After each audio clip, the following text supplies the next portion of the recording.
বোলপুরে রামনবমী মিছিলে হাঁটলেন অনুব্রত মণ্ডল। মহাসমারোহে উদযাপিত হচ্ছে শুভ রামনবমী। এই রামনবমী উপলক্ষে বোলপুর শহরে বহু মানুষ একত্রিত হয়ে রামনবমী মিছিলে হাঁটলেন।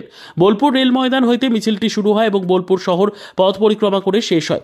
এই মিছিলে অংশগ্রহণ করেন বোলপুর লোকসভা কেন্দ্রের সাংসদ অসিত মাল, অনুব্রত মণ্ডল, রাজ্যের মন্ত্রী চন্দ্রনাথ সিনহা, বোলপুর পৌরসভার চেয়ারম্যান মাননীয়া Parna Ghosh, vice chairman Omar Sheikh, core কমিটির অন্যতম সদস্য সুদীপ্ত ঘোষ সহ অন্যান্য তৃণমূলের নেতৃবৃন্দ। পুলিশ প্রশাসনের সহযোগিতায় রামনবমী সুষ্ঠুভাবে অনুষ্ঠিত হয়। সবাইকে ধন্যবাদ জানাই। এই আজকে মিছিলে সবাইকে